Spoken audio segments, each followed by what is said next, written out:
We're live. Hey, everybody. Second episode of Deconstruction Center podcast. This is Carl Yakeley, and my co-host here is Kurt Boyd. We're so happy that you're here and you're watching the second episode. We have some serious stuff to cover. But before we do, how you been doing, Kurt? I've been doing great. Has anybody told you should smile more, Carl? I try. You know. Oh my gosh. Why doesn't anybody in that press pool ever back anybody up and just, I don't know. Right? Yeah, it's a hard life over there, I'm sure. Yeah.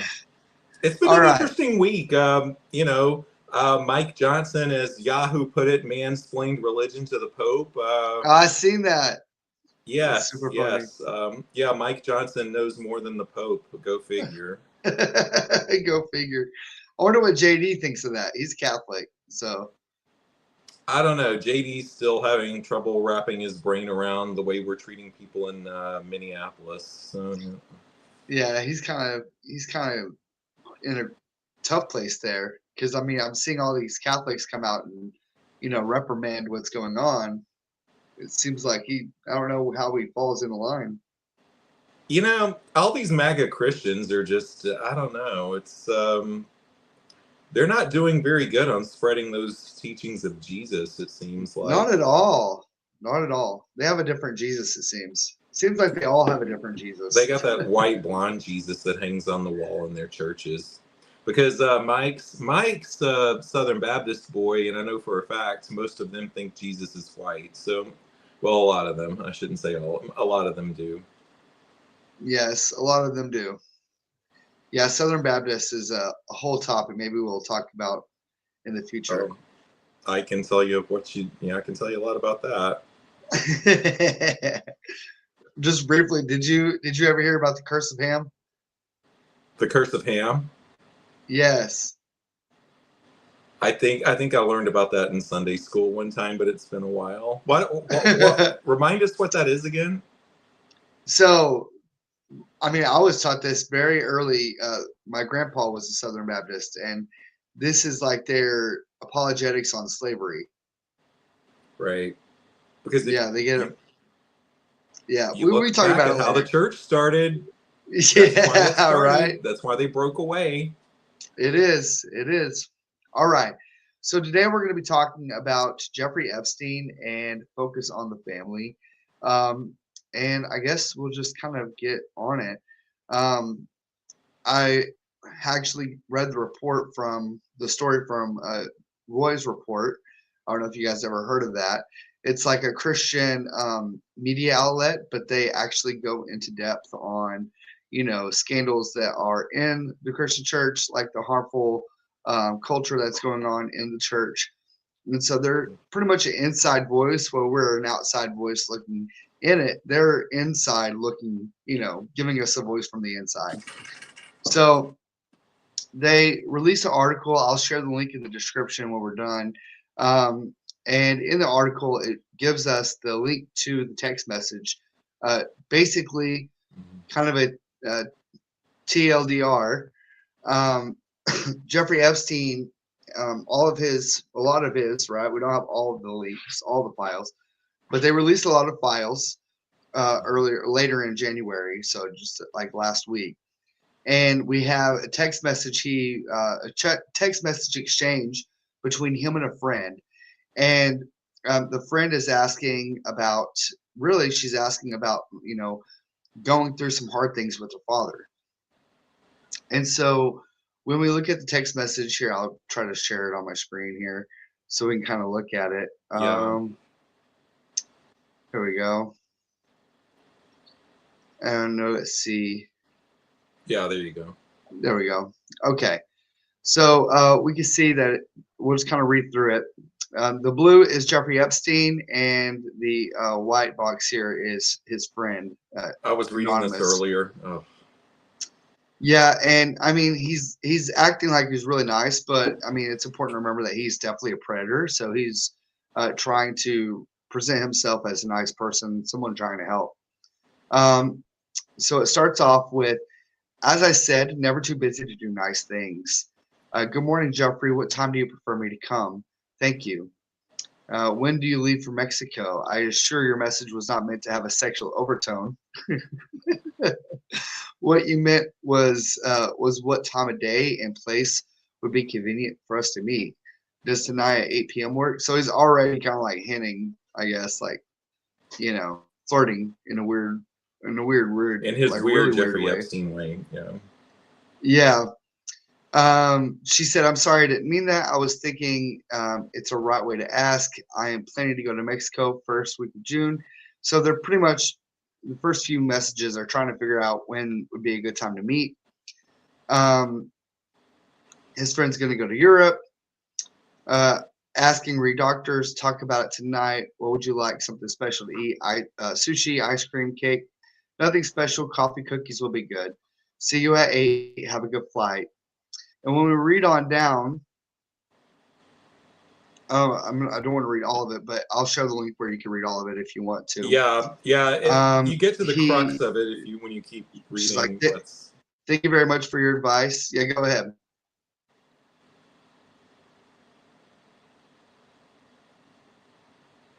Are you there? Oh, Carl froze. Actually, I can pick it up if I can pull it up right here. I think Carl froze. One of us is hopefully still up for you guys. Let's see. I'll find it. I've got the link right here, I believe.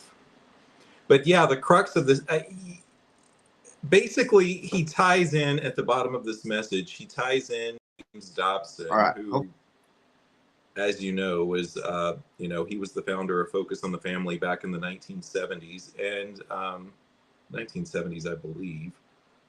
And Carl, if you're not there, I'm gonna help finish this. Yeah, I'm here. Basically, Focus on the Family, if you're not familiar with it, it's all about, I guess a good way to put it is subjugation. It's about, anger is sin. It's dividing you from God. You should accept the bad things authority figures did to you, because otherwise it's basically weaponization of godly forgiveness and family honor and that sort of thing. So what's going on here with Epstein is he's advising a woman with father issues. He's sending her a James Dobson article. He sends her a link to this article at the bottom. Are you there? Are you back, Carl? I am back. I'm sorry. You're back, but I cannot hear a word. Oh no. Let me play with my volume here. Hold Can you on. hear me now? I can hear you. Can you not hear me? Yeah, I can't hear you, but I can see you talking. Oh my boy, gosh. the joys of live Right? streaming. Okay, Carl's gone. He's going to come back. So, Carl, can you hear me? Yeah, I can hear you. I can see you and see your mouth moving. You still can't hear me? Great. Yeah, let me try one thing here. Okay, what about now? Yeah, can you hear me? Yeah, let me try something. Sorry about my fingers, everybody. Audio.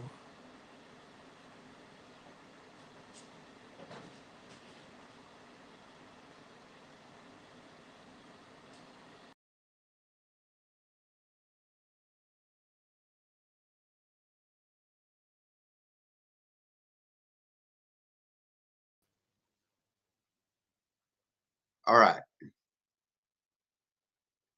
Let's see if that works. I can hear you now. Yay. Okay. Yay, Great. we're back. Okay. Back. This will be edited out later. Very much so. Yeah, we'll edit that part out. I'm not going to share my screen again, but I think that may have been overload. But yeah, so basically there's a text message exchange and between Jeffrey and this woman, this friend. Yeah. Not only does he share, I don't know if I got through it, but he was sharing, she thanked him for his advice. And he also shared Women Are From Mars, Men Are From Venus, that book. God. John Yeah, Gray. Yeah. exactly. So we shared that book, and then she said, all this time I kept thinking about your example with the little pee situation, and, and I can't find Yeah, the they start answer. bringing dick. But he's I using dick. He's know. not even What the using like hell are he's you not using talking about? anatomical terms. He's anatomical. Is that a word? Did I use that correctly? I He's think not so. he's not using the appropriate medical jargon. He's actually using the slang version for penis. It's like what the it turns like into a really dirty conversation, or maybe he's making it like that on Yeah, I think purpose. he's using like dirty examples, like sexual overtones. I think yeah, Yeah. exactly. And so, but she's like, I was thinking about that situation and I can't find the answer. Why am I care about hurt someone? So it's like really weird. Like these are supposed to be really rich people and they cannot text.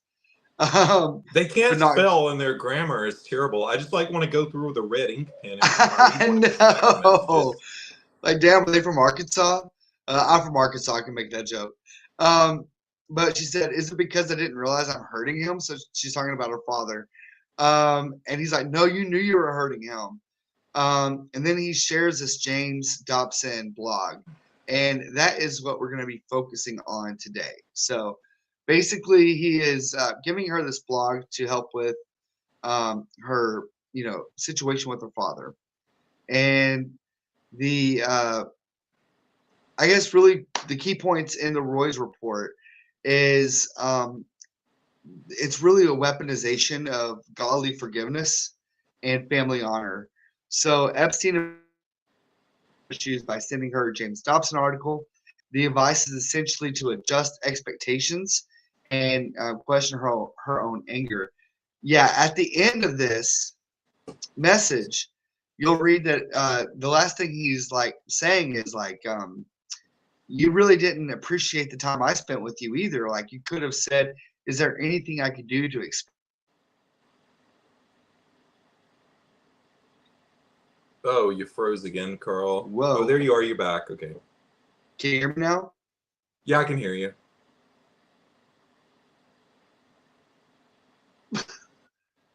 Can DC you hear podcast me? is going through it today. Yeah, I can hear you. Go ahead. All right, hold on. I'm going to remove you and bring you back up. Okay, can you hear me? See if that works. Yeah. Hello? Okay. You I got got the me? MAGA Wi-Fi. I can hear you now. Yep, I Okay. got you now. Okay. So I'll try to edit all this out. Oh yeah, it's kind of But funny yeah, right now. so it is right. Um, so basically, Jeffrey Epstein is saying that like um, she should have asked how he could have, how she could have shown her appreciation to him for the advice he was giving. Really weird stuff. Yeah. And well, yeah, and what's going on here? Go ahead. It's the thing with focus on the family is it's kind of upholding this whole biblical thing about honor thy father and mother, even if they are abusive toward you. And he's basically my interpretation of this, and tell me if you disagree or if I'm wrong here, Carl. He's basically turning this back on her. Even if she's the victim, she should honor her father. So he's making it so that she has to honor an authority figure, which is kind of his own little manipulation of she's obviously, he's the authority figure here giving her advice in this text message, and he's making it so that he's got the upper hand in this whole situation. That's essentially what's going on here. Right. And the question I wrote down is like this pattern of using scripture, Christian psychology to manage a victim's response. Like, is it common? Do you think in what we see in the abuse, the scandals that we've seen so far? Like, it seems to me like Jeffrey Epstein's acting just like a pastor would, like the grapevine pastor who was just sent to prison. Absolutely. right? Yeah, like they Only are. pastors don't talk about small dicks or whatever that else he was talking I about. mean, they may. I mean, well, behind closed doors they might, but Right. I'm just saying because I was reading this text message, and besides the horrible spelling and bad grammar all through it, I'm like, where did we? It's like he takes this big jump from talking about this and this to small dick syndrome or something. It gets Yeah, really it's weird. really It gets weird. really strange. And then he feels really comfortable to add these Christian psychologists and these Yeah, books.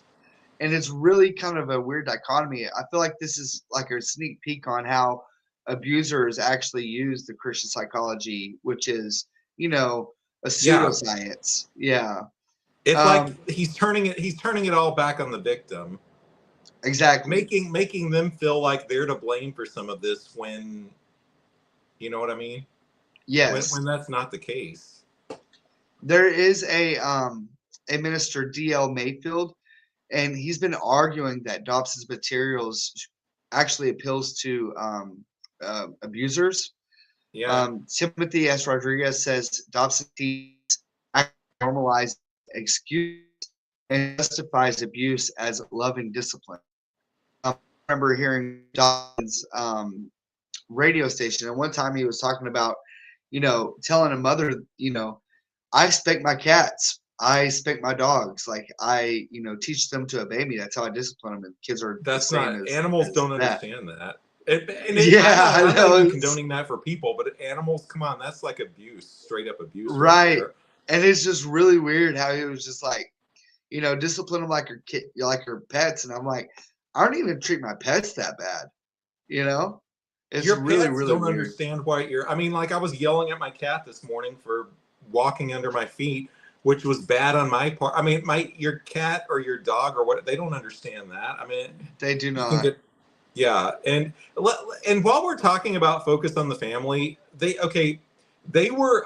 been classified by the Southern Poverty Law Center as an anti-LGBTQ hate group. Um, I'm just gonna let me. I have some notes here Yeah, go ahead. yeah. In the first decade of the 2000s, Focus on the Family led abstinence programs both domestically in the US and worldwide. The program, often titled No Apologies, had some success in Muslim majority countries such as Egypt and Malaysia, where the teachings of abstinence aligned with messages of Islam. The program was brought to China with the permission of the Chinese Communist Party, who desired to bring down birth rates. So they promoted abstinence. I'm not sure where Carl went, but I'm going to continue here with the notes I have. I'm here. I'm just Oh, putting you you're on here. big Okay. screen. Well, Yeah. yeah. Okay. So back during the first Trump administration, when Pence was vice president, on June 23rd, 2017, Vice President Mike Pence attended.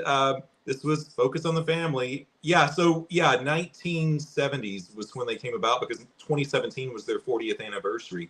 Then Vice President Mike Pence attended the organization's 40th anniversary celebration. At the event, he praised founder James Dobson, stated that then President and now President Donald Trump was an ally of the organization, and Of added course. that the Trump administration supported Focus on the Family's goals, which included the abolition of Planned Parenthood.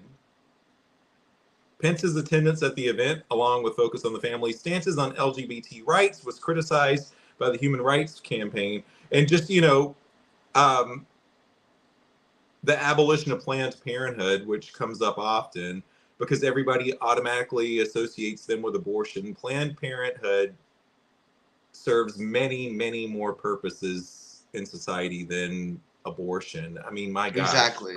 they help with I mean, they do all kinds of things. So, They but check for everybody breast always, cancer the and a lot of radical right things. always tries to tie them to abortion immediately. So that's where people's minds Exactly. automatically go. And, Focus on the Family also formed this thing called, back in the 90s, in 1998, they formed this program called Love One Out. It was an ex-gay ministry. It was trying to, I don't know if it was conversion or what it was. I guess it was. Love one out. Love one out. Yeah, that's what they called it. Yeah. That's what it sounds like. Yeah, right. And then it was sold to Exodus International, which was this other group, a hate group, in my opinion, which has since dissolved. They dissolved a while back, but yeah, Yeah, yeah, it's not a that's good organization. And so, yeah, not only was he using this, as we all know now, Epstein was a notorious abuser, and he saw the utility of Dobson's advice for his own manipulative purposes. He didn't send her an article from a secular therapist, if you notice, on setting boundaries, which yeah. would actually be the best advice. He sent her one from the evangelical world that encourages submission to authority figures. Dobson's teachings are built on a foundation of absolute parental authority, breaking a child's will, loving discipline, like I was talking about earlier. Loving discipline means like beating your animals and your children, and strict hierarchical structures. This environment is perfect for an abuser because it preconditions victims to doubt their own feelings, submit to authority without question, and keep family secrets. So, the biblical parenting movement, I'm wondering how this actually ties in with abuse outside of, like, when the child grows up, outside of the parenting. Um, with its emphasis on corporal punishment, unquestioning obedience, did it create a system that's incredibly vulnerable to abuse? What's your take on that, Kurt? I'm sorry, what was that? So, how the parenting movement that focused on the family was, promoting corporal punishment, strict adherence to hierarchy, um, you know, uh, very strict obedience and unquestionable authority. Do you think that Well, leads into like abuse to people after they grow up? well, yeah, I think well it kind of has a ripple effect, I think, on people when they grow up, because it's basically what they're telling you is you have to, if somebody abuses you when you're a kid, this is my takeaway from the whole thing. If somebody abuses you when you're a kid, you can't, it's a sin if you're angry or resentful toward them Right. later. It, I think it messes with your head. I just, I, I think going through anger and resentment is a step you have to take in order to get to forgiveness. And Hmm. I just know from, I don't want to go too much into it, but from things in my own childhood, in order to get to forgiveness and to let go of certain things, you have to go through that resentment and anger stage. And Right. they classify everything as a sin, which is, I, as someone who I absconds the Bible and religion and all that now, that's not even a word that's in my vocabulary anymore. I think it's a Exactly. healthy, I don't think it's a constructive way. I don't think it's a constructive state to stay in, being angry and resentful toward an abuser. But I think it's a necessary place you have to go through in order to get to the other side of it. Hmm. No, I And totally agree. this movement is basically telling you to stay in your place, don't rise above that, to move on. But, Carl, the thing is, a lot of these people who are abused as children, or whatever the situation may be here, they go on to have kids, and then those cycles repeat. So Exactly. That's what I was about to say. Like, if you're abused as a child, the statistics are that really high that you're going to be abused as an adult. I mean, that's just exactly, statistics. Yeah. yeah, And so I feel like that's what a lot of people are setting their children up for in the evangelical culture, in that parenting system. Um, so as we're not surprised, the majority of the white evangelicals don't think the Epstein files are important anymore. They approve of Trump's handling of it. This points to a triumph of political tribalism or moral principles, and moral principles, even though they like to. For many, well, defending their political tribe has become more important than seeking justice for victims. yeah. And he was saying a day or two ago, oh gosh, I can't even keep track of time anymore, but he was saying that it was time to move on or something. And it's like, why Right. would you move on unless there's some guilt there, perhaps? And I because mean, you can't look at the way they're handling this without thinking, for me at least, that he's covering something up. why are they going after all these other people for all these other small crimes, these other things, and then you've got like all this stuff, I mean, come on, it's a big cover They're up for a bunch covering of something up. pedophiles. I Why agree. are we focusing on wrongdoings of, it's just, they're accusing all these other, their political enemies of this, that, and the other, and it's like so minor compared to what's allegedly inside these files. It's really like, if they're not going to be outraged by the Epstein files, if him using Dobson and Christian psychology to endorse his own abuse, right, Jeffrey Epstein, then what is going to Yeah. actually wake them up? Is there anything that's going to be able to wake them up? That's my question. Well, no, there's nothing that's going to be able to wake them up. I think our Congress has to like do what they need to do. I mean, Yeah. where are our other leaders? Why? I mean, we've got a few people speaking out, but we don't have enough people speaking out, in my opinion. It's not a lot. It's not enough. No. Yeah. So when we actually go look at Dobson's article, the entire structure of the article is basically someone is asking a question. So he's using this article or blog space as a question and answer type of segment. And so the whole structure is basically Dobson giving an answer to a victim. And she's asking about, her father, which is non-loving, super strict, and very hateful to her and her children. And he's answering this as, as he would. So basically, it reframes her anger and struggles as her problem. So he wants her to reframe her expectation. He ultimately instructs her to accept ongoing harm because, well, we'll get into it, but that's pretty much what he does. The first part here is this questioner actually has legitimate pain, and she's seeking honest resolution. What she says is she has a great deal of resentment and anger toward her father for what he did to her and her mother. She says she has struggled with these deep feelings for years and they don't want to hurt their father, but they can't forget the pain, and it's ongoing. So she's already conditioned by her father to not want to hurt him, but it's expected that he hurt her. She's already prioritized his feelings over hers through her whole life. She's asking for help with legitimate trauma, and the pain that she's going through is really real. Like, it's absolutely real. The abuse actually happened. She wants resolution, but she's been taught that her anger is a problem, not his abuse. And we see that this is the evangelical mindset of how to deal with abuse, and Dobson's going to, answer it. So the prescription that Dobson gives is lay it before God. So Dobson actually says, after laying the matter before God and asking God for his healing touch, I would suggest that you examine the perspective in which you see your dad. So pretty much pray about it. God's going to, have a wand, and he's going to magically fix everything that's going on with you and your father. You know what I have to say about that? Yeah, please go ahead.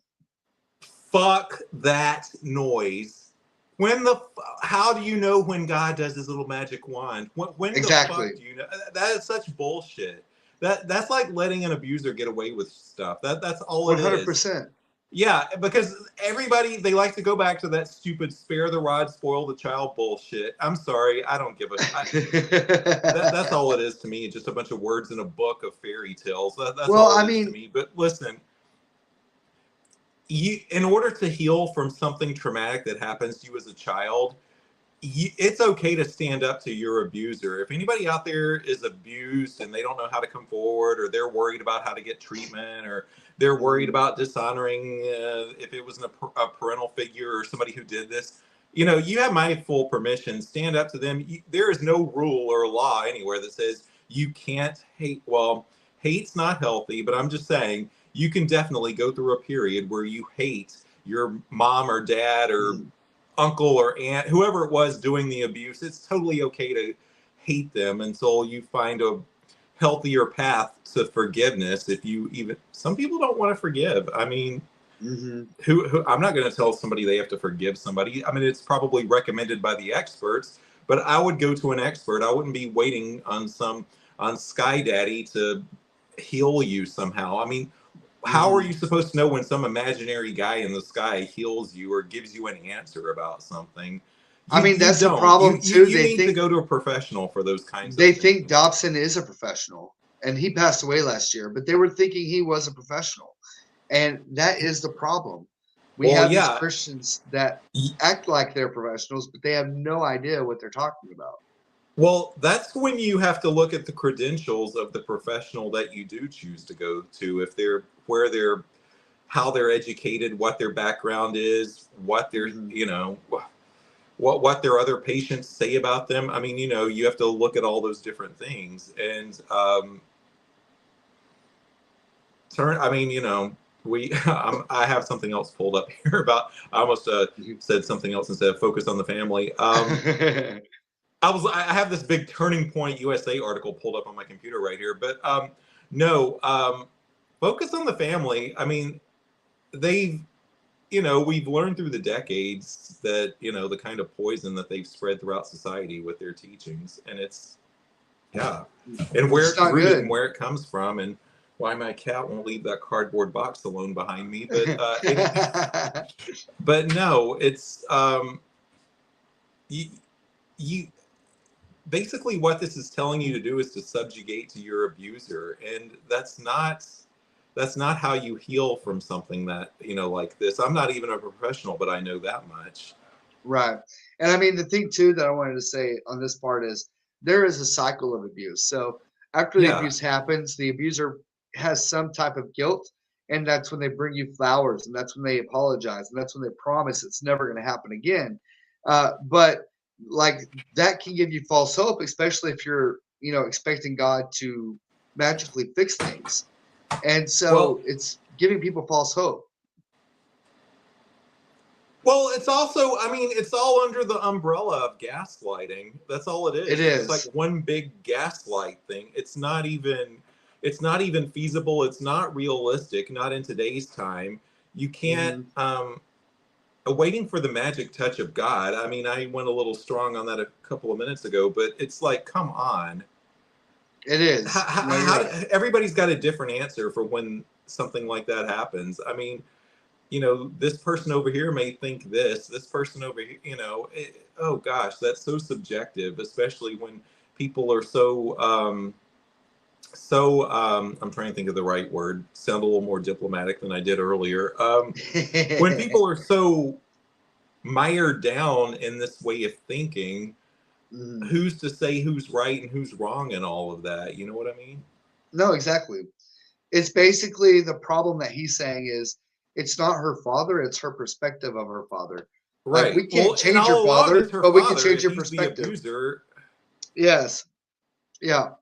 And so I want to make it very clear if you're dealing with abuse, the best thing is to set healthy boundaries. Even if you don't hate the perpetrator, it's very important that you set boundaries to protect yourself and yeah. your physical self, your mental self, everything. And so uh, if they can't treat you right, don't be around them. That's one of the Yeah, you most don't have to be basic. around them. There's No, even if you forgive them, there's no law or rule anywhere that says you have to go rejoin them and be like a family member and try exactly. to repair the relationship. Sometimes Nope. it's unrepairable. Sometimes it's gone and you can't fix it, and that's just how it is. If they There's can't there's treat you right, they do not. You do not owe them your presence. You do not owe them your time. You do not You owe don't owe them. them anything. Yeah, exactly. Um, so the spiritual bypassing is basically what he's offering her. Instead of confronting her father, setting personal boundaries, seeking justice or accountability for the harm, processing trauma with professional one-on-one help. These are all the things that he does not give her as advice. Dobson immediately shifts the burden to the victim's perception and, trusting God. And this is exactly like we said before, Christian gaslighting. And it not only does it excuse abuse, but it also invites it. Whenever you are constantly blaming yourself, you're not able to look at the harm. You constantly want to be associated with people who cause you harm because you think they're going to change magically. This doesn't just excuse abuse, it invites it into your life. How many times, Kurt, I don't know if you can answer this. I know I was tons, but how many times were you told to pray about something that you actually needed some resolution? Like, did you ever go through that? Yeah, a lot. I mean, I grew up in the Same. Southern Baptist Church. That was their favorite thing to do. Right. It's like, I had bullies in school. Well, you just got to pray about it. No, like I need parents that will go to the principal, that will, let them know that I have some advocates behind me, and resolve the issue. But instead, it was pray about it. It'll be okay. God's going to do something. And nothing ever changed until I had advocates behind me. Um, so Dobson uses this story that he gives. He's talking about Martha, this woman named Martha, and Dobson uses Martha as his teaching example in this answer and question. In Martha's case, the father's abuse the father never showed love to his daughter her entire life. He didn't come to her infant son's funeral, shows little interest in her and her family, refused to come along to her son's wedding, caused deep wounds and scars through the years. So this is Martha's father, and he's using this as an example because he helped. He helped her through this time, and he's using her as an example. So these are minor slights. This pattern of profound emotional abuse and neglect spanning decades, including abandonment, and especially during her most significant moments, grief and joy. So this father who was actively cruel, Dobson chose the most extreme example deliberately, as if his advice works here, it will work everywhere. So he doesn't understand, obviously, that we're not all the same.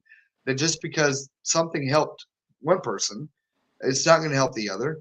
And without being critical of his advice here, he thinks it automatically worked. um, so basically, what he gave to Martha, the advice he gave to Martha that he thinks was so profound, is you're trying to fill the childhood void by blaming your father. Quote, I am more convinced every day that a great portion of our adult effort is invested in the quest for what was unreachable in childhood. He's saying to her, your pain is not about what he's doing now. It's not about, avoiding your child's funeral or, avoiding the wedding. It's about your unresolved childhood issues. Basically, everything you're bringing up is irrational, is what Dobson is saying. Yeah. So he totally is writing off her emotions and her experience. He's saying that your pain is not about what he's doing now. This pathologizes, like if I could talk today, her legitimate response. Wanting your father to attend your son's wedding isn't seeking childhood validation, it's reasonable expectation.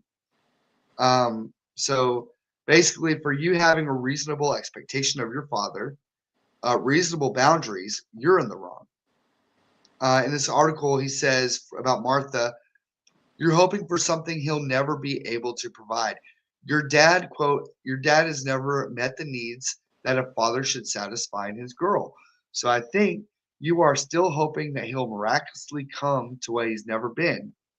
Basically, stop expecting him to change. Stop expecting him to be a decent human being, except that he'll always hurt you. Now, I think a little bit of this is true. Well, yeah, because he's not going to change. You can't expect them to change. No, you can't. And I think that part is definitely true. Like you can't. That part is true. I was like, wait, something actually part of that actually makes sense. Yeah, Exactly. They're not going to change. But and another thing I noticed while you were reading that, would he? I'm just bringing this up. I don't really know the answer. Would he say the same thing to a man who was abused by his mother or his father? This seems like a guy trying to mansplain something to a woman. That's how it comes across to me whenever I'm hearing all this. Yeah, that's a really good question. And I mean, that part, the beginning is actually true. Like, your expectations of your father may not be realistic, and you may need to understand it's not going to change. I'm not a therapist, but what I would expect or say to someone at the end of that is, so you should be okay removing yourself from the situation, like we said before, setting boundaries, and once you realize they're going to be able to meet them, just remove yourself from the situation. But that's not what he says. He says basically that you need to accept how he harms you. So throw away your expectations, keep going around them, and keep letting them hurt you, because they're not going to change. Why would you leave yourself vulnerable to somebody who hurts you all the time, though? That's basically what he's saying. Oh, you froze, Carl. I asked a critical question. But no, to me, that's like, that comes across like leaving yourself open to attack. I mean, why would anybody subject themselves to that? I think we got cut up. Can you hear me now? I can't hear you. Not yet. Hold on. While you're doing that, I'm going to adjust this because it is getting on my last nerve. Oh, there we go. That shadow was really bugging me. Lord. Are we back? We're back. Sorry. Okay. I had this little shallow lighting problem over here that I fixed while we were in the middle of that. I kept seeing this shadow behind me Nice. over on the wall, and oh my God, it was bugging the shit out of me. So, I was like, would it look weird if I just like reached over and adjusted this light while we were talking?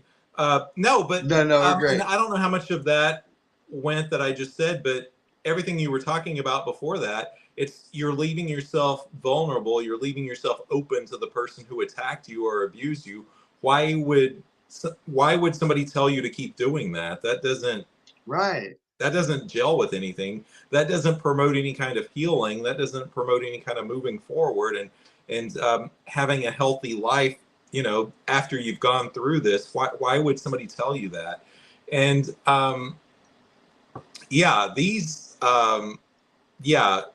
anger and resentment toward your abuser, that is it's not healthy to stay there, but it is a healthy step you have to take to move forward. You shouldn't stay stuck there, but you should be allowed to walk through that. Right. And not only that, but someone affirming that you're not crazy for feeling anger or feeling, resentment for what they've done. Like, no, what your father did was fucked up. Like, yeah, you're not crazy. I see it too. That's an important step in healing. It is an important step in healing, but I've seen it firsthand with certain people. I'm not going to go into the situation. I might in a later episode, but I'm not right now because I don't feel like pissing anybody in my family off. But today anyway, if they're still even listening to me anymore. But I saw somebody firsthand stay stuck in that until they died. And it basically, and like Carrie Fisher said in her one woman show, resentment's like drinking poison and expecting the other person to die. I've seen somebody like just let that eat them inside and out until the end and never getting over it. I think it's okay to stay there temporarily, but by all means, not long term. You gotta. Yeah, you gotta. You gotta go to a professional who's going to help you walk through that. Yes, 100%. Yeah, and for me, like, the path is not. It is poison. The path is not toward hate. Like, the path is not to keep your resentment. But the path is toward healing. The stages of grief almost. You have to walk through each one accordingly to get to where you need to be at. Like, the goal should be healing.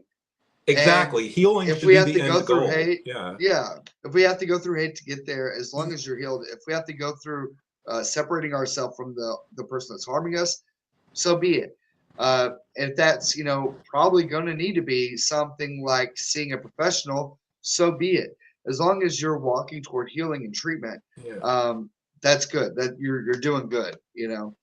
But basically, he's telling her to lower her expectations down to zero and stay with someone that's harmful. He describes basic human decency, like showing up for his grandson's funeral or showing up for his grandson's wedding, as miraculous transformation. When that's just basic human decency. That's what a father who has just a mustard seed of love for their child would want to do that. And if he didn't, then it obviously shows he's not someone that's going to be skilled enough to stop causing harm, at least in my opinion. It's not, and it's basically just siding with the guy. This whole thing is siding with the abuser. It's not having any mercy, any empathy whatsoever toward the person who suffered the abuse. Right. It's abuser sympathy. He later says, quote, "If he were blind, you would love him despite his lack of vision. In a sense, he is emotionally blind. You can accept your father as a man with a permanent handicap, one which was probably caused when he was vulnerable. You will shield yourself from the ice pick of rejection." So basically, he's saying your father's cruelty is disability, which is very ableist, by the way. Like, no one just chose to, well, I'm sure some people, but most people, right? The majority of people do not choose to be blind. They're born that way. They have some kind of Right. something that happens to them, like an accident, and they become blind. But her father not going to the funeral, that's a choice. Her father, being rude and hateful, that's a choice. Um, Yeah. Cruelty is not a disability, right? We should not treat people who are cruel as someone who, has microcephaly or someone who is blind or someone who is, handicapped in any other way. He's equating physical condition blindness with emotional abuse. He's generating sympathy, basically, is what he's doing for the abuser. This, in my opinion, is the most dangerous part of the entire piece, and it's exactly why Epstein would find this useful. Yeah. Blindness is not a choice, like we said. A blind person doesn't choose to not see, Right. but the father did choose not to show up. By calling it a handicap, Dobson removes moral responsibility from the father and instead inserts sympathy. The message is he can't help it, so you have no right to be angry. He's still your father. He still has authority over you. Once you're an This adult, they don't have any authority over you whatsoever. exactly. That's always whatever it's like, fuck that noise. When you're 18, they're done, you're done. You can, and it's, if you want to hate your mom or dad about something, hate your mom or dad about something. Just don't stay stuck there. Yeah. I It's mean, okay. You have basically, my permission. You can hate them for a little while. 100%. I agree. I'll support that. Um, Basically, yeah, like, just to put this in different terms, saying, like, let's say your husband has a temper, a woman's husband has a temper, or a man's husband, and the preacher says, "Well, that's just how he is. You just have to deal with it." No, you Um, can get a divorce. That's how you deal with right. The pastor's that. harming people in the church, either sexually or mentally or whatever. Yeah. Well, the pastor's under a lot of stress. You got to cut him some slack. He's very stressed out. That's pretty much the same thing as, well, your father may have had a hard childhood, so you just need to understand and have a better perspective of that. The victim is told to extend infinite grace and understanding, while the abuser is never asked to change.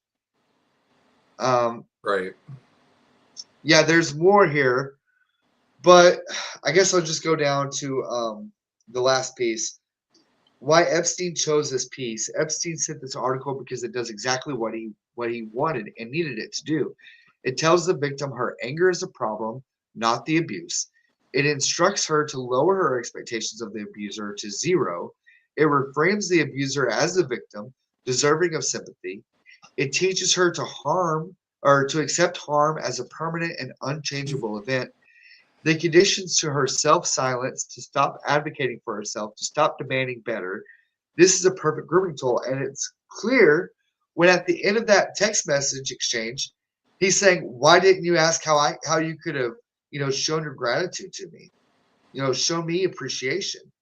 And so he's comfortable after her reading this Dobson to pursue abuse. Well, yeah, and this is this is a text message between a woman and a monster abuser. And I mean, anything he can cling on to, rationalize or excuse his side, he's obviously going to do it. Right. And so, yeah, there's a lot of things. We could do several episodes on this. I Yeah. feel like, but I really wanted to touch in on it because it just shows, just the dual sides of psychology, especially like how Christian psychology, as they call it, and what Dobson was, promoting, is very harmful. The Well, yeah, culture, it's just plain old gaslighting, Carl. I mean, that's all it really is when you break it down. and it's super sad because a lot of us were raised in that, and we Yeah. were taught to respect these people and to teach us how to parent, and so we have a whole generation that thinks this is good. Well, yeah, and it creates this duality where you have to love them because they're your parent or your authority figure or something, but then internally you hate them because of the things that they did to you, if they were abusive. And I'm only talking about, and just so people who are completely raised non-religious or whatever are listening to this, this is this does not go on in a large percentage of religious families. This is hopefully only a small percentage of things that happen. But when it does happen, a lot of times it is handled this way. That's what I hope we can also get across to people. This isn't something that runs rampant. Well, you would think, between the numbers of incidents where you hear about abuse within the Catholic Church or the Southern Baptist Convention, those type things, there are a large number of cases in those organizations, but It's not the majority. When you're talking about the people who comprise those things as a whole, it's the percentage isn't quite as large as you would think based on all the headlines that we see these days. Oh no.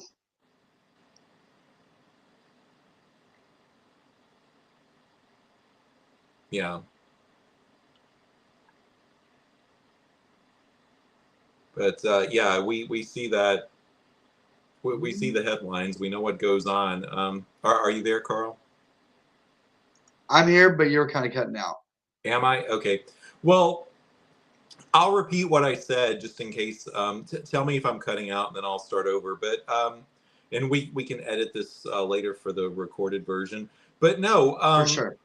Yeah, but just so people who are watching this, if they're not religious or they have no experience with anything we're talking about,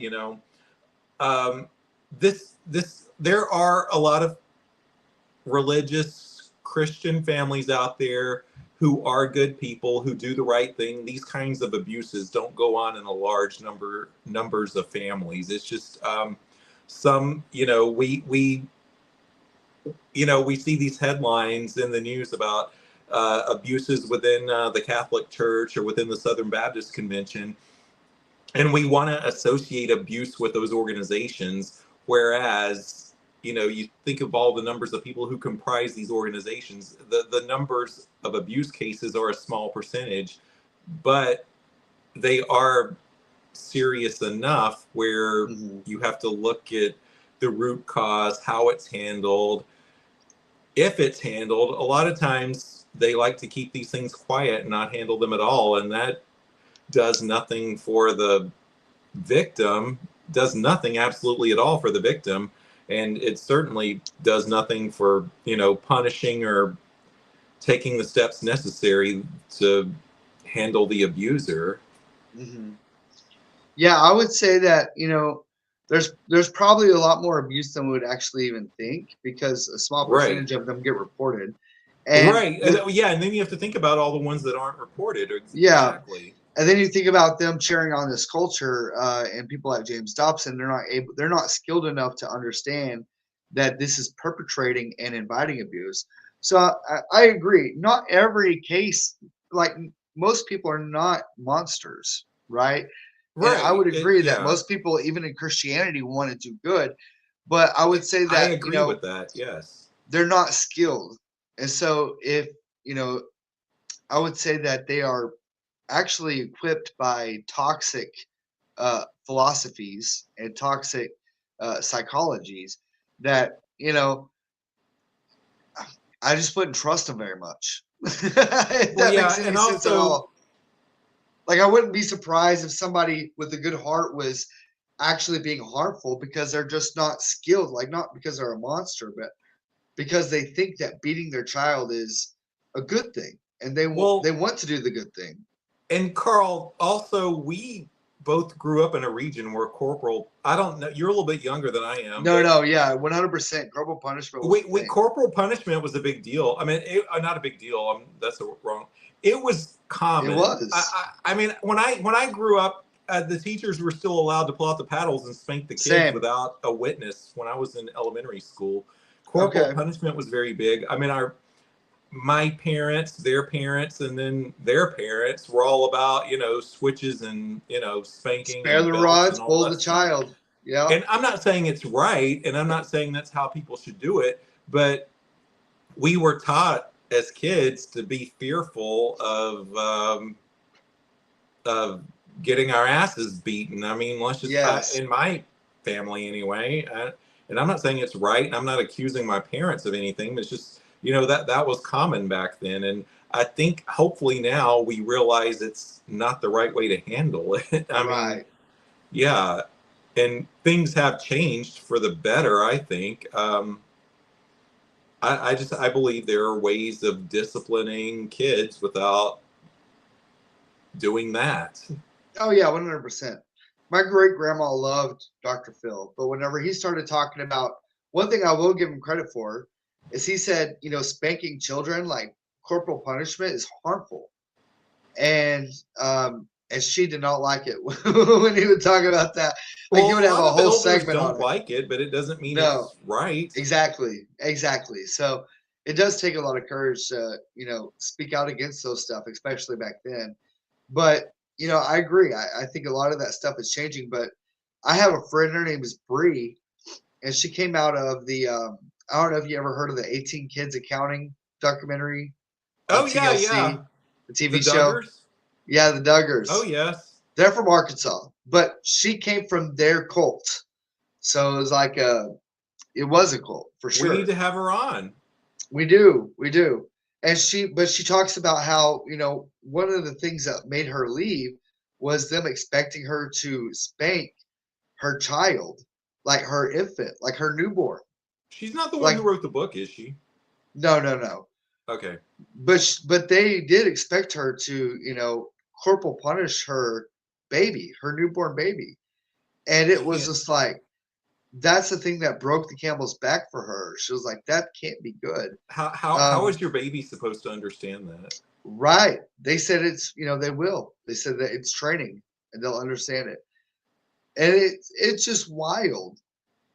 So I think that we are getting to a point where we're realizing even people who are indoctrinated into it at a young age are realizing this is not right, and it's making people leave. And we should definitely have her on. I'll ask her if she can come on sometime Yeah, and this week or this month. again, I'm not saying it's right when they get older and you do that, but at least then I guess the philosophy is they're supposed to understand why they're being punished. Yeah. That doesn't make it right either. I am in no way, shape, or form condoning that. But I'm just Oh, no, saying. listen, Kurt's totally endorsing No, it. no. And first of all, let me just remind everybody, I do not have children, so Same. I'm not any kind of parenting expert. So I'm nobody to, listen to on these issues about advice or anything. I'm not going to give parents advice about what they should or Me shouldn't be either. doing when it comes to raising their children. But I just don't condone corporal punishment. I think it's a thing of the past. I think it's like cigarette smoking or horse racing. You need to get it. It just needs to go away. Yeah. Not good comparisons. Not a good analogy. Maybe I'm not good at analogy sometimes, but I'm just saying. I can see the argument about a kid being spanked, not beaten, spanked, when they understand that they did something wrong and that they need to be punished. But Spanking a baby, how the hell are they supposed to understand what they We'll did have to have wrong? her on. We'll have to have her on and That doesn't discuss even that make any because sense. I mean, it I'm does not not. condoning at all doing that too when they're older, but I'm just saying when they're a baby, good God, that's horrible. Yeah, it doesn't condone it. I mean, I don't Doesn't condone condone it, it and at it all. doesn't excuse it. Yeah, so like it for me, it is a toxic culture, and I feel like calling it out is a huge thing. Looking and seeing that Jeffrey Epstein is using these Christians to support his abuse is a huge thing to me. It shows that pastors easily could do this. I mean, easily. I wouldn't be surprised if we start seeing, reports about pastors using Dobson for, to give their abuser, give the people that they're harming these articles to condone their abuse. Well, also, Carl, if Jeffrey Epstein's using your guide to living as a model, what does that say about it? Yeah, he's using That's the the thesis point of the whole the whole yes, hour. and he's not even If a Christian. if Jeffrey Epstein's adopting your methods, what does that say about your methods? If you Yeah, did adopt them, he's dead he's pretty now, much but using God, pretty much using their blogs as a guidebook for abuse, yeah, and it's not good. Whenever you are promoting abuse, maybe not even realizing it, it's you're really promoting harm in so many different ways. yeah, you are. All right, that was a heavy episode. Yes, it Um, was. but I think it's important that we discuss these things because a lot of us, were raised in it. So Yeah, we didn't even get to Turning Point USA's Super Bowl halftime show. Oh my okay, gosh. okay, Are go you gonna ahead. go with Bad Bunny or are you gonna go with Kid Rock? I mean, come on. Is there any argument there? I'm gonna go with Bad Bunny, but I will watch the Kid Rock show like the day after because I am a curious motherfucker and I want to see all the mishaps and like the technical difficulties they have. How racist do you have to be to have this Right? alternative Super Bowl halftime show? Well, the thing that's interesting to me is Corey Asbury, which is a Christian artist, and what is it? Frank I forget his last name. But there were two Christian artists that were gonna team up and they were gonna do a half show, like an alternative half show for Christians. But Wait, so there's a am there I was going to understanding be there was a going to be, but second? they had like a war over it. Yeah. So Turning Point's going to have their halftime show, and then these other Christian people are going to have their other halftime show. So Forrest Frank. So Forrest Frank and Corey Asbury are the first ones who thought about having like an alternative halftime show for like praise and worship. And Turning Point USA took their idea and Oh, pretty much said no, we're gonna do it. And so Corey Asbury and Forrest Frank backed out of that and said, we don't want anything bad with Bad Bunny. We're just gonna do this for we thought it'd be a good promotion for worship or whatever, blah, blah, blah. But Turning Point USA is using it as a racist trope and saying, Bad Bunny's not even American. We're gonna get a true American to do it. can we All please give this, a geography lesson to some of these people? Oh my yeah, God, Puerto right. Rico is a U.S. territory, people. Thank you, thank you. Oh my gosh! But I mean, everybody's been. Some people are like, "Well, it's territory versus state." You know that whole bullshit. Yes, yeah, yeah. No, Puerto Rico is part of the United States. You're born in Puerto Rico. You are a citizen of America. That's how it is. So you can't deport them. Like, Well, if there's this whole, it needs to be in English versus Spanish and all that bullshit. right. That goes back to our melting pot thing about discussion last time. But And I mean, in my hey, opinion, if you want a full English halftime show, you probably shouldn't be harmful to everyone who speaks Spanish because then why it makes wasn't people okay? Where were all these people who were upset about Bad Bunny? I just want to say, where were they a few years ago when J Lo and Shakira did their whole halftime show thing? exactly. No, they're Which still was there, I'm awesome, sure. by the way. It was. Yeah, I'm totally for it. But I mean, my thing is if you don't want people supporting people like Bad Bunny or like a whole Spanish halftime show, then you shouldn't like be very cruel to people who are Hispanic. Like that is going to cause this. Well, it's going to cause it. So let me just say, just from a shallow gay perspective, Bad Bunny is hot. Yes. And Kid Rock is not. No. He looks like, you know what he looks like? You might be a redneck if. Who is that comedian? The comedian. Oh God, You might be Jeff a Foxworthy. Jeff Foxworthy. He looks like a really shriveled up alcoholic Jeff Foxworthy. Yeah. I mean, I cannot look at a picture of Bad Bunny and or not. No, I can look at a picture of Bad Bunny and well, I can't.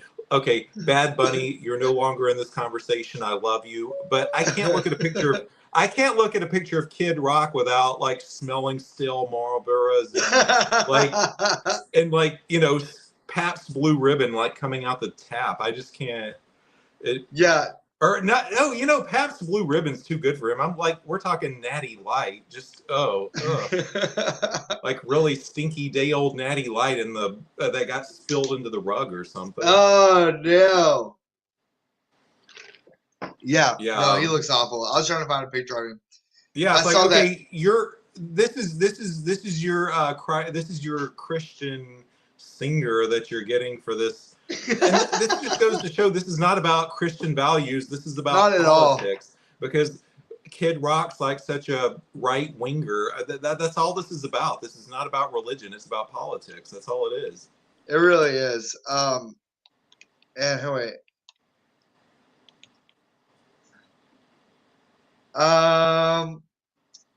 So Cool Daddy Cool is a Kid Rock song released in 2001. And well, Kid Rock was kind of cool back then, though. He did have his moment. These are his. This is the lyrics. Young ladies, I like them underage. See, some say that's statutory, but I say it's mandatory.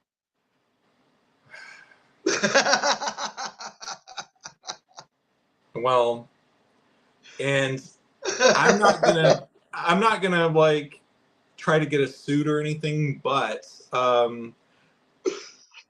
Erica Kirk just went on her little Make Heaven More Crowded tour or whatever that was called. I might have the title slightly off. That's her husband did. Was.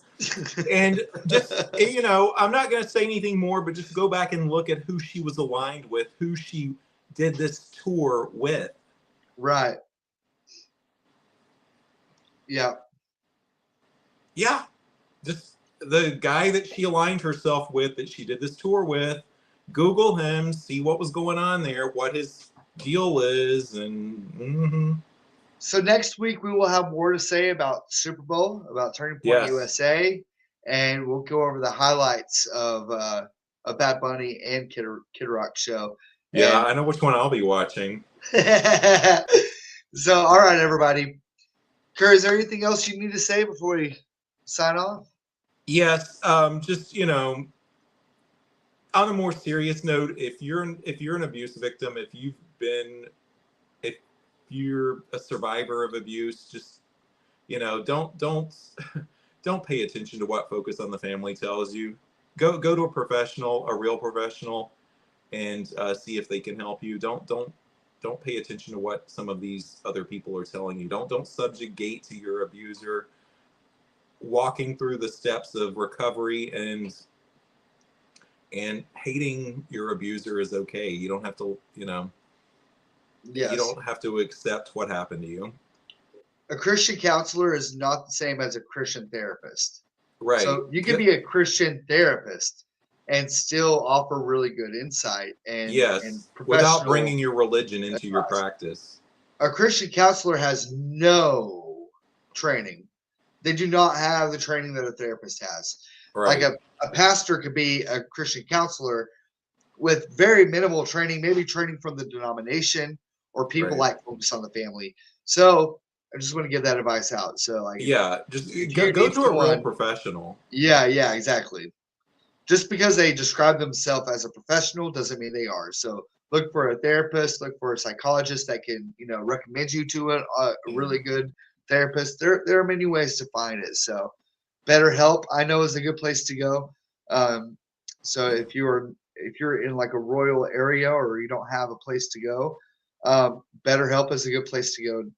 They'll set you up with a therapist. Yeah, and also just remember we're in the digital age. It's never been easier to look up somebody's credentials and their background. True. So yeah, do True. that. All right, everybody. Well, this is going to be our podcast for the week. Thank you, Kurt, so much for being here with me. I do appreciate it. And all right, everybody, bless yourself. Bless those you love. There's no God to do it for you. Have a great weekend.